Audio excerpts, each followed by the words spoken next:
What's good, YouTube? It's your boy KingSupreme. Back with a video. We got the Day Larry Bird Show. Michael Jordan, who is the boss. Now, if you're new here, welcome to the channel, homies. I appreciate y'all for tuning into the channel. The KingSupreme gang, you feel me? We always have a great time over here doing reactions to literally whatever. So I'm always down for a great time with y'all, you feel me? But today, we got one of my favorites, NBA legends, you feel me? That boy Larry Bird, you feel me? I know a lot of y'all folk on my Larry Bird reactions, so I'm always keep putting these out, you know what I mean? I just, started getting back into the reaction type shit game, and I told you I'm gonna be consistent, you feel me? So more videos to come very, very soon. But we're gonna get straight to this though, you feel me? I told you I don't wanna make my intros too long anymore type shit, so we're gonna get straight to this one. The Day Larry Bird Show, Michael Jordan, who is the boss. I said in previous videos, I think Larry Bird is top 3 of all time. That's just my opinion, you feel me? And I feel like if he had a whole full-length career, he literally would be the best of all time. That's just my opinion. But we're gonna get straight to this one. Let's get it. Let's go. That boy Larry Bird. Larry Legend. Roll to 100K, y'all. Let's go. The throne is not just about being the king. It's about being the rival to beat. And you also got to be willing to prove your superiority to any opponent who aspires to kingship. And that was exactly the situation for Larry Bird in 1986. I'd much rather guard Michael Jordan than Larry Bird because you have to play the game as a thinker when you're playing him. The Celtics forward was not only coming off one of the most successful individual seasons in league history, winning his 3rd consecutive regular season MVP and hoisting the Larry O'Brien while earning his 2nd finals MVP. I'm really proud to receive this award for the 3rd time. Bird was changing the game. The whole conception of the small forward was different after his time in the NBA. But just when he looked like he was the undisputed king, a new lion was coming to the pride. A young Michael Jordan came into the league making a difference right from the start. And from the very first moment, he made it clear to Larry that he wasn't afraid of him at all. The Celtics were still the better team, but MJ put on one of the greatest performances in playoff history against Boston in 1986, making a statement about who was the better player on the hardwood. And from then on, the rivalry burned hotter than ever. See, Larry Bird had a mission. For his entire career, he had been the undisputed best player in the NBA. But now, a 23-year-old kid who was averaging 37 points per game was challenging him for the reign of the king of world basketball. Bird had already proved it all. His legacy was unmatched, but his honor was in jeopardy. And that was something that he wouldn't allow. The reason was simple. Bird was bidding to become the GOAT of basketball. The forward had been breaking every barrier in existence since arriving to the NBA. In 1979, Bird signed a contract with the Celtics to become the highest paid rookie in league history at $650,000 per year. But as soon as he arrived in the NBA, Larry wreaked havoc. He finished 4th in the MVP race during his rookie year. During the next 3 seasons, not only did he win the NBA ring for the first time in 1981, but he also finished 2nd in the MVP race 3 times. And his averages during this stint, 22.6 points, 10.9 rebounds, and 5.7 assists per game. But something happened during the summer of 1983. What? Bird went from being the 2nd best player in the league to a completely legendary player, and absolutely superior to his eternal rival, Magic Johnson. Thus began his incredible 3-year stint in which he became one of the greatest players of all time. From 1983 to 1986, Bird achieved 3 NBA MVPs. After winning the 1984 championship and being, for the first time in his career, MVP of the finals, Bird ascended in the NBA Olympus and wrote his name in the history books forever. During those 3 seasons, Larry averaged 26.2 points, 10.1 rebounds, and 6.7 assists per game, while continuing to be an elite. And that's with no shade to the new school and the new era, and that's with the tough-ass defense back in the old school days. Y'all gotta understand how fucking insane that is. I'm just gonna say 3 seasons, Larry averaged... You see me, I got the Jordan jersey on, so I fuck with Jordan, so y'all can't say I'm biased towards Bird, but I don't know. It's tough. I don't know. Like, if I would put anybody above Jordan, it's tough. Finals, Bird ascended in the NBA Olympus and wrote his name in the history books forever. During those 3 seasons, Larry averaged 26.2 points, 10.1 rebounds, and 6.7 assists per game, while continuing to be an elite defender, by the way. Right, true. This was his status just prior to the start of the 1986. People forget about his defense, y'all. versatile forward who was capable of doing everything on the court. There had never been a big man who had the skills of a perimeter player in traditional basketball until he came along. And not just because of his iconic three shot, becoming one of the first small forwards that played the power forward position to be able to stretch the floor. His incredible passing ability allowed him to become a true leader for those Celtics, both on offense and defense. But in order to win his third ring in 1986, he first had to get past a team with a major stud that was starting to make some noise, and just less than a full year later. It was March 27th, 1987. The Celtics, with a record of 51 wins and 19 losses, were coming off a back-to-back to face a Bulls team with a record of 35 wins and 35 losses. That, by the way, was also coming off a game the night before. Bird was having a pretty good season with averages of 28 points, 9 rebounds, and almost 8 assists per game that allowed him to finish third in the MVP race. How did he not win the Jordan, MVP who would end up finishing second, was averaging an absurd 37 points per game. The Celtics came out with an unusual... Who the fuck finished first that year? What the fucking fuck? Who the fuck finished first? Larry Bird averaged 29. Jordan averaged 37. How the fuck did Jordan not win that year? Who the fuck finished first? That allowed him to finish third in the MVP race. I'm telling you, these videos are so entertaining, bro. I could literally binge on these all day, bro. I'm telling you. Ended up finishing second, was averaging an absurd 37 points per game. The Celtics came out with an unusual starting five due to the absence of Dennis Johnson, who was replaced by Jerry Sitching. And playing away from home, they knew it would be a tough game. But right from the first plays of the game, Bird showed what kind of night he was going to have. His off-ball movement was elite, basically, because of his enormous basketball IQ, his fakes. I mean, this was one of the most dangerous men in basketball without the ball in his hands. That, coupled with the gravity he generated from his mid-range and long-range shooting, was lethal.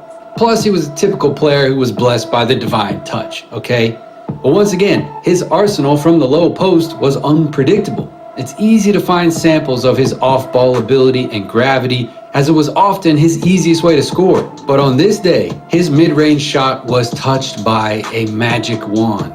He just couldn't miss, and he was able to abuse it again and again and again. Meanwhile, Jordan began to realize the enormous attention he was getting from the Celtics defense, which every time he attempted a drive sent multiple bodies to stop him. But far from getting advantages only without the ball in his hands, Larry was also able to score in isos from the low post. Damn, a move that shit. Decades later, Mavs legend Dirk Nowitzki... I promise y'all, I did a video on Larry Bird yesterday. I said Dirk was a great comparison to Bird in terms of how their style of play. And I'm just seeing this video, bro. I promise y'all, I'm gonna check the video I just posted yesterday, though. I literally said Dirk was, not yesterday, the other day.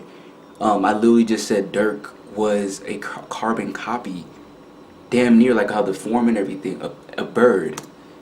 Larry was also able to score in isos from the low post, a move that decades later, Mavs legend Dirk Nowitzki patented and made his own.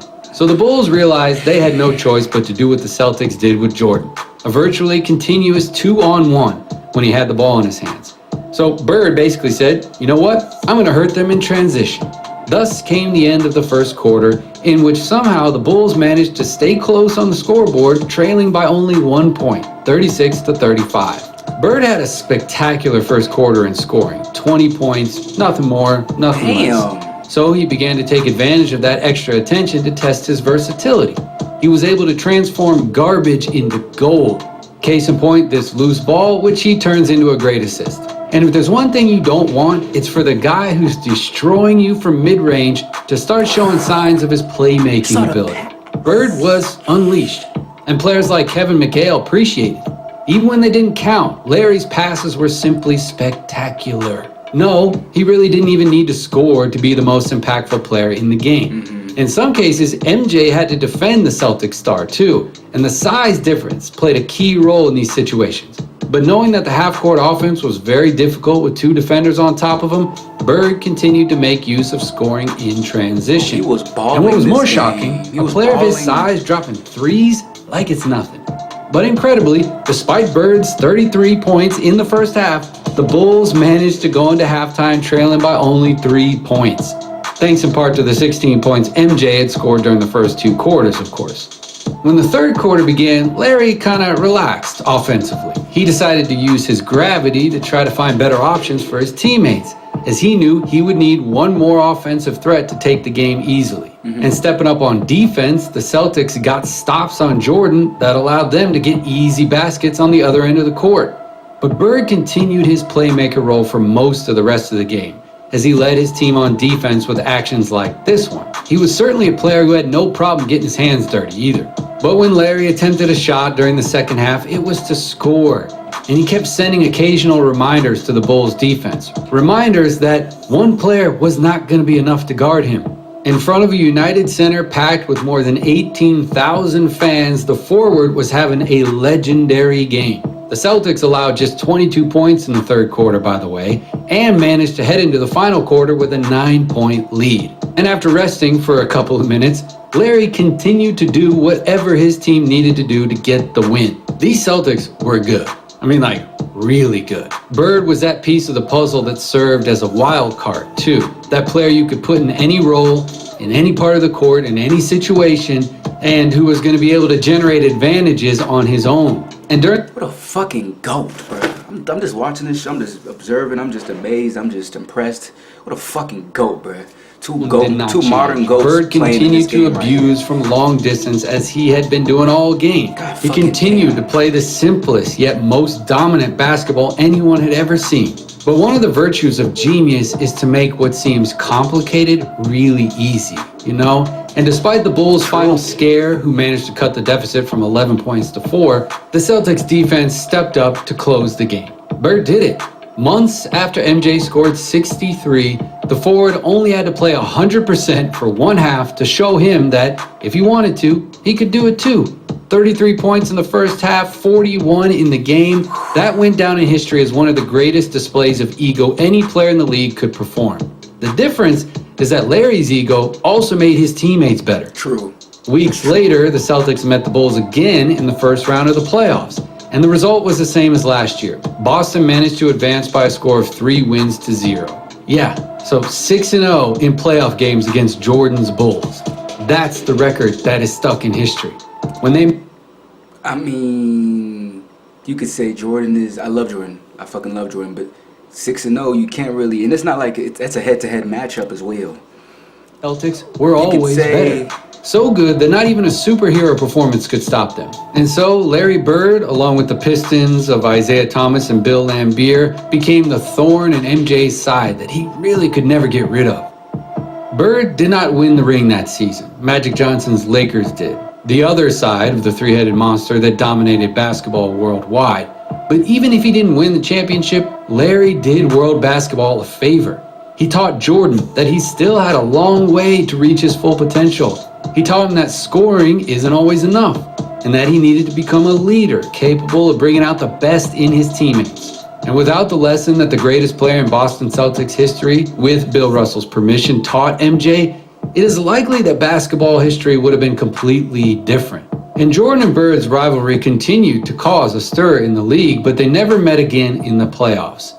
Larry would go on to post a 17-11 record against Michael's Bulls during his career, until a serious heel injury followed by back problems greatly shortened his career. Injuries that not only brought about the end of the Boston Celtics dynasty, but also sent them into a sinkhole from which they could not climb out of until 20 years later. And we all know that history is written by the winners, and very few people have won more than Jordan. And Larry Bird has kind of gone down in history as underrated compared to Jordan. But he was a forward who changed the traditional definition of basketball and who starred in one of the most competitive eras ever. And let's not forget that from 1983 to 1986, there was not a single player on the planet able to face him. No one. All right, that's it for this one. Thanks for watching. Let us know what you thought down in the comments, and we'll see you in the next one. Great video. Great points. He was right spot on by every point. Again, this doesn't discredit how good Jordan was, obviously one of my favorite players as well, but it just goes to show it's crediting how fucking good Larry Bird was. And like I said, they're at the very top of the list. You know, you can make a list, you can say top 3, who's the best, who's this, but regardless, they're the 2 of the best players in NBA history type shit. And we see what Larry Bird showed Michael Jordan, you feel me? And you see, the biggest thing to me was the 6-0 record in the playoffs type shit. When the best, the tables is the most, and you feel me, the tensions are at the highest. Who performed, who had their team win, and it was obviously Larry Bird. Not just on one occasion, not just on 2, not 3, not 4, not 5, but 6 motherfucking wins to 0 losses. So that's a big thing. But anyways, another great video. Shout out to dude. Players Unlimited is this channel, bro. Mad great video, mad informative, and mad exciting. Hope y'all enjoyed it. More videos dropping soon. Please let me know in the comments down below what videos I should react to next in the comments down below. Larry Bird for sure coming soon. More NBA legends, all of that shit. NBA, I'm on that. You understand what I'm saying? So more videos popping up soon. And yeah, y'all already know what it is. Back on the grind, back on this shit. Road to 100K, bro. Pretty much at 50,000 subscribers right now. And we finna go fucking insane. What the fuck you talking about? Anyways, that's it. It's your boy KingSupreme. I'll catch y'all next time.